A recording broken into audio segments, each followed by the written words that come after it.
हमारे मुल्क में एंटरटेनमेंट को आज तक इंडस्ट्री नहीं माना गया। एंटरटेनमेंट को या इससे जुड़े हुए लोगों को आप समझते ही नहीं कि वो कंट्रीब्यूट कर रहे हैं in terms of taxes, in terms of मुआशरे में एक अच्छा लोगों का एंटरटेनमेंट या तफरीह फराहम करने में। आप उन्हें कदर की निगाह से ही नहीं देखते। आपको प्रिविलेजेस क्या दिए हैं? क्या आपको भी कोई मराहत टैक्स में हासिल है? क्या आपको भी कोई रियायत एयर टिकट्स पे मिलती है? क्या आपको भी किसी जगह पे सरकारी गाड़ी की कोई मराहतें, कुछ इस तरह की कंसेशंस हासिल है? जो नहीं है। तो ये तमाम वो चीज़ें हैं जिनको हमें कंसिडर करना पड़ेगा जब हम अपने मुल्क के आर्टिस्ट को और इस इंडस्ट्री का मुकाबला करते हैं दुनिया के साथ। अच्छा सर, आप लोग इस बात को मानते हैं फराजी, स्पेशली फॉर यू, एक सवाल है मेरा सर, कि कुछ लोग जो हैं वो सच्चे लहजे में झूठी बातें करते हैं, खासतौर पे हमारी इंडस्ट्री में? बिल्कुल बिल्कुल, हमारी इंडस्ट्री में नहीं, दुनिया में। ये दुनिया दो रंगी, अंदरों वैरी, बारों संगी। तो दुनिया के दो रूप तो है ना। आपने तो हमेशा इंटरव्यूज किए हैं। आज कोई आपसे सवाल पूछ रहा है तो कैसा महसूस होता है? आज भी ऐसे ही लग रहा है यही इंटरव्यू कर रही है। और सर मैं ऐड करना चाहता हूँ एक बात, बड़ी बड़ी खवातीन की आप इंस्पिरेशन रही हैं। बिल्कुल, शुक्रिया। Salute ma'am. शुक्रिया, थैंक यू वेरी मच। मैंने दरअसल बहुत जल्दी मॉर्निंग शो किया था। ये बात है 2000 की। उस वक्त अभी प्राइवेट मीडिया भी नहीं था। पीटीवी का बहुत बड़ा मॉर्निंग शो होता था। तो मैंने वहां से 20 साल पहले। जी 20 साल पहले। तो मैंने वहां से उस जमाने में मॉर्निंग शोज थे?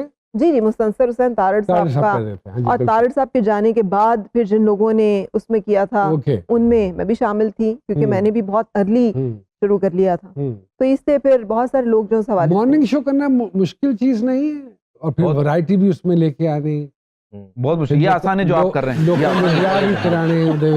वहीं से खराबी शुरू हुई थी मॉर्निंग शो की, जब गुड्डे में सुइयां गाड़ी जा रही थी एक चैनल पे। दूसरे ने कहा उन्होंने क्या किया, उन्होंने कल यूं करके यूं कर दिया, निकालो।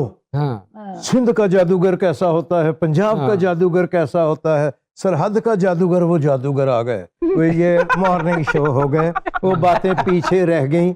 ये मॉर्निंग शो बने थे उन खवातीन के लिए जो घरों में होती थी, मर्द कामों पे चले जाते थे। ये एंटरटेनमेंट उनकी थी और कुछ सीखे जहां से ये चले थे। हमारे यहाँ तो आधा तीतर आधा बटेर। अच्छा, वैसे ये भी अशरफ साहब, ये भी जब मॉर्निंग शो हम लोग करते थे वो इंक्लूसिव होता था। उसमें हम तखसीस नहीं करते थे कि इसको सिर्फ औरत देखेगी, मर्द जो है वो इस वक्त टीवी बंद करके निकल जाए। तो वो मॉर्निंग शो होता था। ये जब से हमने तखसीस करना शुरू की ना कि ये खवातीन, और खवातीन में भी ये 27 साल से कम उम्र की खातून, वो भी एक ऐसी खातून जो कि घर में बैठी हुई है और जिसका जिंदगी में कोई और एम एम्बिशन नहीं है सिवाय हसरतों के एंड इन चीज़ों के। ये जो मार्केटियर ने जब हमें नैरो डाउन किया और बजाय इंटेलेक्चुअल के गाइड करने के कि मुआशरे को किस चीज़ की ज़रूरत है, मार्केटियर ने बताया कि ये बिकेगा, तो बिकता तो फिर बहुत सारा कुछ। वो फिर मॉर्निंग शोज में आप एजुकेट नहीं कर रहे किसी नहीं, आप पूरी इंडस्ट्री में किसी चीज जगह पे एजुकेट नहीं कर रहे। मॉर्निंग शो में आप एजुकेट कर सकते थे लोगों को। स्क्रिप्ट की कमी रही। मैं एक मॉर्निंग शो में गया। अब ये अंदाजा लगाइए कि होमवर्क कितना होता है और कैसे होता है। खातून कहने लगी कि आपका जंजाल पूरा देखा, आपका 50-50, आप फलां ड्रामा, लेकिन आपका रोल जो अंधेरा उजाला में था, मैं क्या, मुझे माफ कर दें, हम डिले हैं या लाइव ही जा रहे हैं? जी लाइव जा रहे हैं। मैंने कहा अंधेरा उजाला में जमील फखरी साहब थे, कवि साहब थे और इरफान खूसर साहब थे। मैंने नहीं किया था। उनका कसूर नहीं था। जिसने कार्ड पे लिख के उनको दे दिया, उसने वो ड्रामा भी उसमें डाल दिया मेरे खाते में, जो मैंने किया ही नहीं हुआ।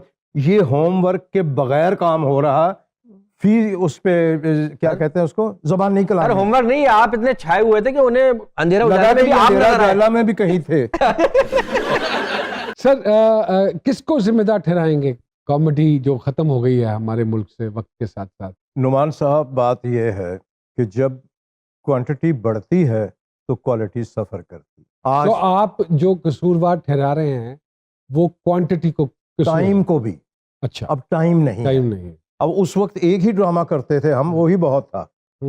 अब जरा सी लालची तबीयत हुई तो ये सीरियल भी पकड़ लो, ये भी कर लो, वो बच्चों वाला भी कर लो, उसका भी कर लो, उसमें फिर आप इंसाफ नहीं कर सकते। तो एक आर्टिस्ट के बारे में सॉरी मैं इंटरप्शन कहा था, आपने कहा था, किसी ने कहा ये आर्टिस्ट जो है वो सिर्फ शटे बदलता है, 11 शटे लेकर, कैरेक्टर वही टोन वही, बिल्कुल सही कह रहे हैं, सिर्फ शटे बदल रहा है, पेंट भी वही है। ये भी उसका बड़ा एहसान है हम लोगों पे, शर्ट बदल लेता है। रिपीट कर लेगा तो हम क्या कर लेंगे?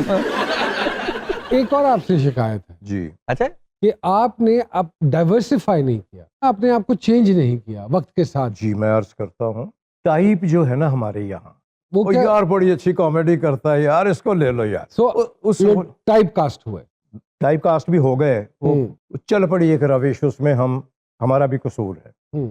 मेरी जिंदगी का जो बेस्ट मुझे अवार्ड मिला हुआ बेस्ट एक्टर का, वो एक सीरियस प्ले पे मिला हुआ, सीरियस ड्रामे पे मिला हुआ। जी। अब आप सीरियस ड्रामे मेरे निकालने फरेब, हाँ, कफस, हाँ, उसके बाद जांगलूस, उसके बाद जिसपे मुझे अवार्ड मिला बेस्ट एक्टर का, सारी जिंदगी कॉमेडी करता रहा और सीरियस एक्टर का अवार्ड मिला, उसका नाम था नया कानून। खैर आप खुशनसीब हैं कि उस दौर में से गुजरे हैं और आपको अवार्ड मिला। तो खैर अवार्ड ही एक कॉमेडी है itself। बिल्कुल। फरा साहिबा क्या प्रोग्राम है आज शाम खाने का? इस प्रोग्राम के बाद चले हम। अच्छा, फरा साहिबा क्या प्रोग्राम है आगे, क्या सोचा है जिंदगी के हवाले से? मॉर्निंग शो दोबारा किसी के साथ कंटिन्यू करना है या एक्टिंग में एक दफा फिर ट्राई जरूर मारनी? जरूर मारनी होगी, क्योंकि अब तो माशाल्लाह बच्चे बड़े हो गए हैं और इंडिपेंडेंट होते जा रहे हैं वक्त के साथ साथ। तो क्या सोचा है? एग्जैक्टली लिबरेट हो गई हूँ मैं उन पाबंदियों से जो मेरी जिम्मेदारियां थी। तो मैं डेफिनेटली सोच रही हूँ एक्टिंग के लिए मॉर्निंग शो का, वही जो आप लोग डिस्कस कर रहे हैं, मिजाज का अगर कोई चीज मिलेगी तो वो किसी भी चैनल पे हो, किसी भी जगह पर हो, मैं वो डेफिनेटली करूंगी, क्योंकि मैंने हमेशा कोशिश की है कि मैं वो काम करूं जिसमें मेरा कंफर्ट लेवल हो। एक साहब थे जो आपकी आवाज बना के सेलिब्रिटीज को फोन किया करते थे। जी अभी भी है। अभी भी हैं साहब? कैसे पकड़ा उन्हें आपने? मुझे एक दिन कॉल आई, मैं नाम नहीं लूंगी, एक पाकिस्तान की बड़ी सेलिब्रिटी, और मैं किचन में खाना बना रही थी और उसने मुझे कहा कि फरा खैरियत से हो? मैंने कहा हाँ बिल्कुल ठीक हूँ, शो के हवाले से मुलाकात तो अक्सर रहती थी। तो तुम्हारा नंबर क्यों बंद है? मैंने कहा मेरा नंबर तो ऑन है ना, तो बात तो हो रही है। तो उसने कहा नहीं जिस नंबर पे हमारी बात होती है। हुई। मैंने कहा वो कौन सा नंबर है? कहा नहीं कोई पास खड़ा है। मैंने कहा कोई भी नहीं है। देन आई रियलाइज कि मामला उससे बहुत बड़ा है जो मैं सोच रही हूँ। और फिर उसको मैंने रिपोर्ट किया तो वो पकड़ा गया वो, और उसके बाद जब उसको 14 साल सजा और जुर्माना। क्या वो आपकी आवाज बना के पैसे बटोरते रहे? जी वो लोगों के साथ। एक दिन मैं ऑफिस में बैठी हुई, नुमान साहब, और मुझे एक बंदा आता भागा मेरा पीएन कि आपके लिए ना आईपैड ये आया है। अच्छा उस जमाने में मैंने अपनी स्टाफ से बात करी थी कि मैंने अपना ये जो है ना लैपटॉप चेंज करना है, तो मैं सोची हूँ कि जो नया एयर आया ना वो लिया जाए। और उन्होंने कहा कि आपका वो आ गया है।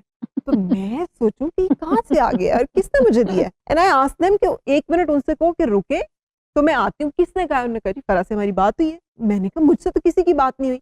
जब तक हम वहां पहुंचे तो वो साहब समेत लैपटॉप के जा चुके थे। तो बहुत सारे ऐसे विक्टिम्स हैं जिनका हमें पता नहीं है, मगर उसके वालिदैन ने पाँव पड़ के माफी मांगी कोर्ट में और मैंने उसे माफ किया, और उसके बाद उसने दोबारा यही सारा काम शुरू कर दिया। आज तक ये सिलसिला जो है जारी सारी है। कभी यही कर रहे हो? हाँ, आपकी आवाज में बात करके किसी सेलिब्रिटी को के साथ कोई?